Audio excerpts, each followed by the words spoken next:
வணக்கம். திசைகளின் 10 மணி செய்திகள். பதற்றத்தை தூண்டும் நபர்களுக்கு இனி எச்சரிக்கை இல்லை, கடும் நடவடிக்கையே பிரதமர் டத்தோஸ்ரீ அன்வார் திட்டவட்டம். நாட்டில் இனங்கள், மதங்கள் மற்றும் கலாச்சாரங்களுக்கு இடையில் பதற்றத்தை ஏற்படுத்தும் எந்தவொரு தரப்பினரையும் இனி கண்டிப்பதோ எச்சரிப்பதோ இருக்காது. மாறாக நேரடியாக கடும் நடவடிக்கை எடுக்கப்படும் என்று பிரதமர் டத்தோஸ்ரீ அன்வார் இப்ராஹிம் நினைவுறுத்தினார். மறைந்த மாணவி ஜாரா கைரினா மகாதீர் மரண விவகாரம் மற்றும் ஜலோர் கமிலாங் தேசிய கொடியை தலைகீழாக கட்டப்பட்டது உட்பட அண்மைய பிரச்சினைகளில் தொடங்கி தற்போது தலை தூக்கி வரும் எதிர்மறை கூறுகளும் குற்றச்சாட்டுகளும் உடனடியாக நிறுத்தப்பட வேண்டும் என்று டத்தோஸ்ரீ அன்வார் கேட்டுக் கொண்டார். சபாவில் நமது பிள்ளை ஜாரா கைரினா மரணத்திலிருந்து நாம் கொண்டாடி மதிக்க வேண்டிய ஜாலோர் கமிலாங் தேசிய கொடி பிரச்சினை வரை அனைத்தும் அரசியல் சூட்டை எழுப்பும் பதற்றம் நிறைந்த விவகாரங்களாக மாறி வருகின்றன. அது சரியா தவறா, அது பொய்யா, அது உண்மையா அல்லது அது கட்டுக்கதையா என்பதை எதுவுமே கருத்தில் கொள்ளாமல் விமர்சிப்பது, அவமதிப்பது, திட்டுவது, தண்டிப்பது என்பது ஏற்புடைய செயல் அல்ல என்று பிரதமர் வலியுறுத்தினார். எனவே இனி கண்டிப்பதற்கும் எச்சரிப்பதற்கும் இடம் இருக்காது. மாறாக இந்த நாட்டை காப்பாற்ற உறுதியான கடும் நடவடிக்கை எடுக்கப்பட வேண்டும் என்பதே தம்முடைய வலியுறுத்தலாகும் என்று பிரதமர் குறிப்பிட்டார். இன்று புத்ராஜயா அனைத்துலக மாநாட்டு மையத்தில் நடைபெற்ற 20வது பொது சேவை அறக்கட்டளை மன்றத்தின் நிகழ்வில் உரையாற்றுகையில் டத்தோஸ்ரீ அன்வார் இந்த நினைவுறுத்தலை விடுத்துள்ளார். மிரட்டல், அச்சுறுத்தல், நிந்தனை முதலிய செயல்களில் ஈடுபடுகின்றவர்கள் அவர்கள் யார், என்ன பொறுப்பில் உள்ளனர், அவர்களின் அந்தஸ்து என்ன முதலியவற்றை பொருட்படுத்தாமல் கடும் நடவடிக்கை எடுக்கப்படும் என்று பிரதமர் திட்டவட்டமாக தெரிவித்தார். அம்னோ இளைஞர் பிரிவு தலைவர் டாக்டர் அக்மால் சாலே வெறுப்புணர்வை தூண்டும் உள்ளடக்கத்தை வெளியிட்டதாக கூறப்படுவது தொடர்பிலேயே அவரிடம் விசாரணை நடத்தப்படுகிறது என்று போலீசார் தெளிவுபடுத்தியுள்ளனர். தமது முகநூலில் அக்மால் வெளியிட்டுள்ள வெறுப்புணர்வை தூண்டும் வீடியோ தொடர்பாக அவருக்கு எதிராக போலீசார் விசாரணை நடத்தி வருவதாக பினாங்கு மாநில போலீஸ் தலைவர் கமிஷனர் டத்தோ அசிசி இஸ்மாயில் தெரிவித்தார். வெறுப்புணர்வை தூண்டும் உள்ளடக்கம் கொண்டதாக கூறப்படும் வீடியோ தொடர்பாக புக்கெட் மர்தாஜாம் காவல்துறைக்கு கடந்த ஆகஸ்ட் 12ஆம் தேதி புகார் கிடைத்ததாக இன்று வெளியிட்டுள்ள ஓர் அறிக்கையில் டத்தோ அசிசி இஸ்மாயில் குறிப்பிட்டார். சமூக வலைத்தளங்களில் வைரலாகி வரும் அந்த வீடியோவில் சமூகத்தினரிடையே அமைதியின்மையை ஏற்படுத்தும் மற்றும் பொது அமைதியை சீர்குலைக்கும் சக்தி கொண்ட வெறுப்புணர்வை தூண்டும் உள்ளடக்கம் இருப்பதாக வகைப்படுத்தப்பட்டுள்ளது என்று அவர் விளக்கினார். இதன் தொடர்பில் 1948ஆம் ஆண்டு தேச நிந்தனை சட்டம் மற்றும் குற்றவியல் சட்டம் 506 பிரிவின் கீழ் அக்மாலிடம் போலீசார் விசாரணை நடத்தி வருவதாக டத்தோ அசிசி இஸ்மாயில் மேலும் கூறினார். இந்த வழக்கை பினாங்கு போலீசார் கையாண்ட வேளையில் இன்று ஆகஸ்ட் 15ஆம் தேதி முதல் அதனை புக்கிட் அமான் போலீஸ் தலைமையகத்தின் சிஐடி பிரிவு நேரடியாக தனது கட்டுப்பாட்டிற்குள் எடுத்துக் கொண்டுள்ளதாக அவர் விளக்கினார். கோலாலம்பூரிலிருந்து 158 பயணிகள் மற்றும் 8 விமான ஊழியர்களுடன் கேரளா கோழிக்கோடு நோக்கி புறப்பட்ட ஏர் ஏசியா விமானம் ஒன்று இயந்திரத்தில் ஏற்பட்ட கோளாறினால் சென்னையில் அவசரமாக தரையிறக்கப்பட்டது. நேற்று வியாழக்கிழமை நள்ளிரவு 12 மணியளவில் சென்னை வான்வெளியில் ஏர் ஏசியா விமானம் பறந்து கொண்டிருந்தபோது தொழில்நுட்ப கோளாறு ஏற்பட்டிருப்பதை விமானி அறிந்தார். உடனடியாக சென்னை விமான நிலைய அதிகாரிகளை தொடர்பு கொண்ட அவர் அவசரமாக விமானத்தை தரையிறக்க அனுமதி கோரினார். அவர்களும் அனுமதி கொடுத்த நிலையில் விமானம் பத்திரமாக தரையிறக்கப்பட்டது. இதனால் விமான பயணிகள் அதிர்ஷ்டவசமாக உயிர் தப்பினர். தொடர்ந்து அவர்கள் ஓட்டல்களில் தங்க வைக்கப்பட்டனர். பிறகு விமானத்தில் கோளாறு சரி செய்யும் பணி மேற்கொள்ளப்பட்டது. தொழில்நுட்ப பிரச்சினை சரி செய்யப்பட்ட பிறகு மீண்டும் இன்று மாலை விமானம் கோழிக்கோடு செல்ல அனுமதி அளிக்கப்பட்டது. அம்னோ இளைஞர் பிரிவு தலைவர் டத்தோ டாக்டர் முகமது அக்மால் சாலே உடனான உறவை துண்டித்துக் கொள்ளும்படி ஜாசைகா தலைமைத்துவத்தையும் அதன் இளைஞர் பிரிவையும் பினாங்கு மாநில ஜாசைகா இளைஞர் பிரிவு கேட்டுக் கொண்டுள்ளது.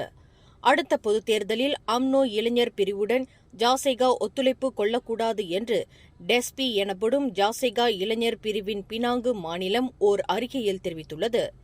தேசிய நல்லிணக்கத்தையும் சட்டங்களின் இறையாண்மைக்கும் அச்சுறுத்தலை ஏற்படுத்தும் அம்னோ இளைஞர் பிரிவு தலைவர் அக்மால் அரசியல் வரம்பை மீறி வருகிறார் என்று பினாங்கு இளைஞர் பிரிவு குற்றஞ்சாட்டியது.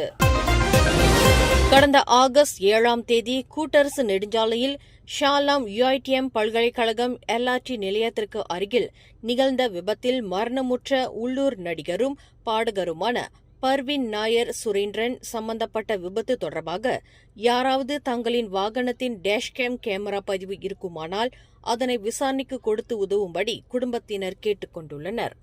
33 வயதுடைய தனது சகோதரன் மோட்டார் சைக்கிளில் கோலாலம்பூரை நோக்கி சென்று கொண்டிருந்தபோது காலை 8 மணிக்கும் 9:30 மணிக்கும் இடைப்பட்ட நேரத்தில் இந்த விபத்து நிகழ்ந்துள்ளதாக அந்த கலைஞரின் தங்கை யசோதா தெரிவித்துள்ளார். இந்த விபத்து எவ்வாறு நிகழ்ந்தது என்பதை கண்டறியவே யாரிடமாவது டேஷ்கேம் கேமரா பதிவு உள்ளதா என்பதை தாங்கள் கோருவதாக யசோதா குறிப்பிட்டார். இதுவரை டேஷ்கேம் கேமரா பதிவை தேடுவதில் வெற்றி கிடைக்கவில்லை என்று அவர் குறிப்பிட்டுள்ளார். தெலங்கானா செமாங்கோ எண்ணெய் துரப்பண மேடை கடற்பகுதியில் திடீரென்று தோன்றியுள்ள கைவிடப்பட்ட ஒரு பழைய கப்பலில் எந்தவொரு ஆபத்தான ரசாயனமோ பிணங்களோ இல்லை என்று தெரிவிக்கப்பட்டுள்ளது. தெலங்கானாவை தளமாக கொண்ட 53.7 மீட்டர் நீளமும் 10 மீட்டர் அகலமும் கொண்ட 3 மாடி கொண்ட கப்பல் ஒன்றின் மூலம் தீயணைப்பு மீட்புப் படையின் ஆபத்தான ரசாயன தடுப்பு பிரிவைச் சேர்ந்த 17 பேர் கொண்ட ஒரு சிறப்பு குழுவினர் தெலங்கானா கடல்சார் இலாகாவின் 3 அதிகாரிகள் பேய் கப்பல் என்று கூறப்படும் அந்த பழைய கப்பல் அருகில் சென்று சோதனையிட்டனர். அந்த சோதனையில் கைவிடப்பட்ட கப்பலில் பிணங்களோ அல்லது ஆபத்தான ரசாயனமோ இல்லை என்பது உறுதி செய்யப்பட்டதாக கிமமான் கடல்சார் அமலாக்க ஏஜென்சியின் இயக்குநர் அப்துல் ஹலீம் அம்சா தெரிவித்தார். முதலில் மனம் ஒவ்வாத வாடை அந்த கப்பலில் இருந்ததை அவர் ஒப்புக்கொண்டார். கைவிடப்பட்ட நிலையில் மிதக்கும் அந்த கப்பல் பேய் கப்பல் என்று வர்ணிக்கப்பட்டுள்ளது. மூதாட்டி ஒருவரின் தங்க சங்கிலியை பறித்து சென்றதாக நம்பப்படும் பொருள் பட்டுவாடா பணியாளரான இளைஞர் ஒருவரை போலீசார் கைது செய்துள்ளனர். அந்த நபரை நேற்று பட்டவத் பாகன் லாலாங்கில் போலீசார் கைது செய்துள்ளனர். 30 வயது மதிக்கத்தக்க அந்த நபர் இன்று காலையில் பட்டவத் நீதிமன்றத்தில் மஜிஸ்ட்ரேட் பல்கிஸ் ரோஸ்லின் முன்னிலையில் நிறுத்தப்பட்டு வரும் ஆகஸ்ட் 20ஆம் தேதி வரை தடுத்து வைப்பதற்கான அனுமதியை போலீசார் பெற்றுள்ளனர். சம்பவம் நடந்த அன்று காலை 8:45 மணியளவில் 70 வயது மூதாட்டி தனது வீட்டின் முன்புறம் பூச்செடிகளுக்கு நீர் பாய்ச்சிக் கொண்டு இருந்தபோது புரோட்டோன் ஐரிஸ் ரக காரில் வந்த அந்த நபர் COD முறையில் பொருளை பட்டுவாடா செய்ய வந்திருப்பதாக கூறியுள்ளார். அந்த மூதாட்டியும் வீட்டிற்கு சென்று 31 ரிங்கிட்டை எடுத்து வந்து அந்த ஆடவரிடம் ஒப்படைத்துள்ளார். அப்போது அந்த மூதாட்டியின் கழுத்தில் கையை வைத்த அந்த ஆடவர் அவரை கீழே தள்ளிவிட்டு தங்கச் சங்கிலியை பறித்துக்கொண்டு மின்னல் வேகத்தில் தப்பிச் சென்றதாக கூறப்படுகிறது. தாம் தோற்றுவித்த மூடா கட்சிக்கு மீண்டும் தலைமை ஏற்குமாறு விடுக்கப்பட்ட அழைப்பை Muar MP Syed Saddiq Syed Abdul Rahman தற்போதைக்கு நிராகரித்துள்ளார். இதுகுறித்து முடிவெடுக்க தமக்கு கூடுதல் கால அவகாசம் தேவைப்படுவதாக ஷேட் ஷாடிக் குறிப்பிட்டார். நம்பிக்கை மோசடி குற்றச்சாட்டின் பேரில் கடந்த 2023ஆம் ஆண்டு கோலாலம்பூர் உயர் நீதிமன்றத்தால் சிறை தண்டனை விதிக்கப்பட்ட ஷேட் ஷாடிக் தற்காலிகமாக மூடா தலைவர் பதவியிலிருந்து விலகுவதாக அறிவித்தார். எனினும் கடந்த ஜூன் மாதம் புத்ராஜயா அப்பீல் நீதிமன்றம் ஷேட் ஷாடிக்கிற்கு எதிரான அனைத்து குற்றச்சாட்டுகளிலிருந்தும் விடுதலை செய்தது. தற்போது குடும்பத்துடன் அதிக நேரத்தை செலவிட தாம் விரும்புவதாக ஷேட் ஷாடிக் குறிப்பிட்டார். அரச மலேசிய போலீஸ் படையில் குற்ற புலனாய்வு துறைக்கான CID இயக்குநராக டத்தோ குமார் முத்துவேல் நியமனத்தை இன ரீதியான கண்ணோட்டத்தில் கருத்து தெரிவித்திருக்கும் பர்சத்து கட்சியின் பொர்டிக்சன் தொகுதி தலைவர் செகுபாட் எனப்படும் பட்ருல் இஷாம் ஷாரினை கண்டிக்காமல் மௌனம் காத்து வரும் பரிகத்தான் நேஷனலில் இந்தியர்களை தளமாக கொண்ட உறுப்பு கட்சியான MIPP மற்றும் அந்த கூட்டணிக்கு ஆதரவு தெரிவித்து வரும் உரிமை கட்சியின் நிலைப்பாடு குறித்து கொத்தகமுனிங் சட்டமன்ற உறுப்பினர் பிரகாஷ் சம்புநாதன் கேள்வி எழுப்பியுள்ளார். கருத்து கூறுவதற்கு அனைவருக்கும் உரிமையுண்டு என்ற போதிலும் போலீஸ் படையில் முக்கிய பதவியை ஏற்றிருக்கும் டத்தோ குமார் நியமனத்தை இனத்துவேஷ தன்மையில் நோக்கியிருக்கும் செகுபாட் கருத்துக்கு MIPP கட்சியும் உரிமை கட்சியும் பதிலடி கொடுக்காமல் மௌனம் காத்து வருவது இரு இந்தியர் கட்சிகளின் தலைவர்கள் அந்த கூட்டணியில் சகாக்கள் அல்ல, மாறாக அவர்கள் அந்த கூட்டணிக்கு வெறும் அரசியல் அலங்கார தளவாடங்கள் என்பதை நிரூபித்துள்ளனர் என்று பிரகாஷ் ஒரு அறிக்கையில் தெரிவித்துள்ளார். சொந்த சமூகத்திற்கு நேரடியாக குறிவைக்கப்பட்டு இனவெறியுடன் குரல்கள் கொடுக்கப்படும் போது அவ்விரு கட்சிகளின் தலைவர்களும் மௌனம் காத்து வருவது துரோகத்திற்கு துணை போவதற்கு சமமாகும். இவர்கள் வாய் சவடால் பேச்சில் மட்டுமே வல்லவர்கள், செயலில் கோழைகள் என்பதை தெளிவாக காட்டுகிறது. பரிக்கத்தான் நேஷனலில் இவர்கள் இந்திய சமூகத்தின் உரிமைக்காக போராடவில்லை, மாறாக வாடகைக்கு இருக்கிறார்கள். அதனால்தான் எதுவும் பேச முடியாமல் உள்ளனர். MIPP கட்சியும் உரிமை கட்சியும் சமூகத்தின் பாதுகாவலர்கள் அல்ல, மாறாக அந்த கூட்டணியில் பயனற்ற வெறும் அலங்கார தளவாடங்களே என்று பிரகாஷ் சாடினார். மலேசியாவின் எதிர்காலம் பிளவுபடுத்தும் சொல்லாடல் எங்கிருந்து வந்தாலும் அதற்கு எதிராக துணிந்து குரல் கொடுக்கும் தலைவர்களே நமக்கு தேவை. அதுதான் ஒரு சமூகத்தின் கண்ணியத்தையும் சமத்துவத்தையும் பாதுகாக்கும். அதை விடுத்து தாங்கள் கொண்ட கொள்கையில் துணிவை விட மௌனத்தின் ஆறுதலை தேர்வு செய்தால் நாம் ஒரு வலுவான ஒன்றுபட்ட ஒரு நாட்டை உருவாக்க முடியாது என்று பிரகாஷ் தமது அறிக்கையில் தெரிவித்தார். இந்தியாவின் 79வது சுதந்திர தின விழா கோலாகலமாக இன்று கொண்டாடப்பட்டது. சுதந்திர தினத்தையொட்டி டெல்லி செங்கோட்டையில் 21 குண்டுகள் முழங்க தேசிய கொடியை இந்திய பிரதமர் நரேந்திர மோடி ஏற்றி வைத்தார். செங்கோட்டையில் ஏற்றப்பட்ட தேசிய கொடிக்கு ராணுவ ஹெலிகாப்டர் மூலம் மலர் தூவி மரியாதை செலுத்தப்பட்டது. ஆபரேஷன் சிந்தூர் என எழுதப்பட்ட கொடியுடன் பறந்த ஹெலிகாப்டரில் இருந்து தேசிய கொடிக்கு பூக்கள் தூவப்பட்டன.